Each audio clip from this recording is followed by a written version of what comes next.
haven't done a podcast in ages, so hello. So there's so many things I could possibly talk about, but I don't usually do a podcast unless someone says that they want to hear from me, and I tend to do a lot of them in video form and post them into Facebook. So I guess one thing I really want to touch on after today's session is the fact that progress isn't linear, and if you mentally masturbate over any numbers, whether it be the numbers on the scale, the numbers that you measure, like the numbers in the gym, you're taking the enjoyment out of the process. And that's why I'm all about keep the process the goal, and make your goal the process, because the process is where it's all at. That's where life happens. That's where your emotions form. That's where your resilience forms. That's where you can focus on so many different things, like how you feel, your health, your performance. And a lot of the times, if your body isn't in a healthy state, you're going to make it so much harder for you to see any progress or feel it. And that's why health should always come first. Your health markers should be up there. Your gut health, your mental health, all of that needs to be in the green light before you really embark on any transformation journey. And not embark on any, make it the initial stages of a transformation journey, because too many times people come to me thinking that all I do is write a diet program and write a training program, and it's far from that, because you're just putting high expectations on yourself to be so robotic that the other stuff that happens in life does not matter, like how you feel at the end of the day, how you feel when you wake up, the confidence you have in yourself, not stressing over certain things, like being able to take a breath and a pause and chilling the fuck out, pretty much. Because if you're so wound up about so many different things, you're not enjoying the process. And is that really something that you want to keep for the rest of your life? Because stress, chronic stress, acute stress is fine, but chronic stress, it lowers your immunity, it lowers your quality of life, it lowers your heart health, your brain health, because there's no way you're thinking clearly when you're not in an optimal state of health.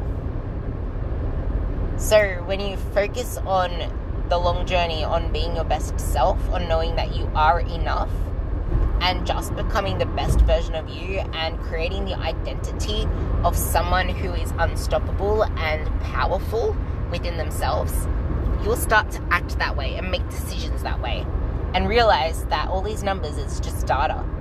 You win some, you lose some. I lost a rep on my bench today, and then I lost a rep on all of my sets on my DB bench today, even though my weights went up on pretty much all of my back exercises. And my bench did feel the strongest it's ever felt, but I still lost a rep on it. Like, that's data. Sometimes you have crazy weeks in a good way, week upon week, and sometimes you just have shit days. And that's okay. And it's okay to have negative thoughts. It's normal. But when you have the right support, so something I found is ever since getting my new coaches last year, I've never experienced the support that I have now, because all this time I thought that I'm the only coach that gives such a level of support that it's impossible to drop off, kind of thing, because I care about everything.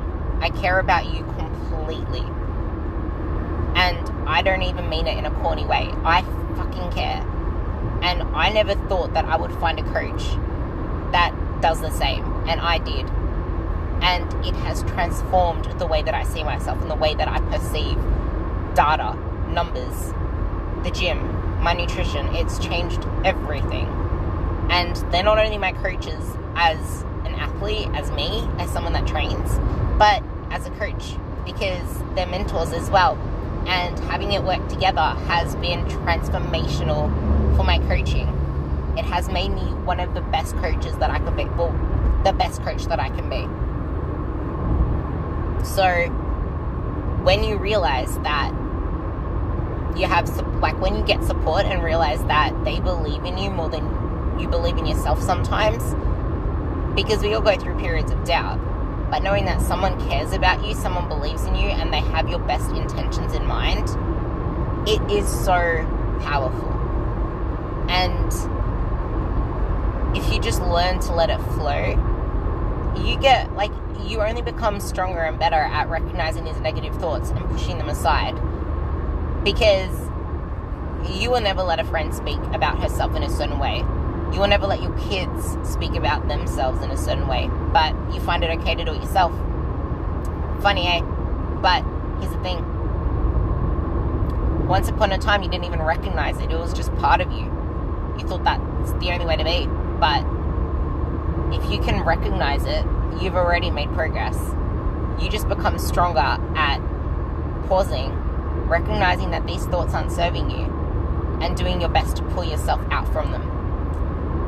Just because you made a shit ton of progress does not mean you're not going to have negative thoughts. It's just the way that you handle them, the way that you push them aside and grow from them, the way that you use them. So keep that in mind. Okay? Freaking love doing podcasts, but no one ever asks for any new ones, and I'm not even sure if anyone listens to them anymore, but here's a new podcast for you. And if there's anything else that pulls at your brain strings, just let me know, because it's so much easier to do a podcast because I just need to leave my phone on, drive, and chat while my phone's just rolling. And it's safe because I don't need to hold my phone and I'm concentrating on what I'm doing. So, yeah, just let me know, and yeah, have an amazing day, and I hope you got some gems from this.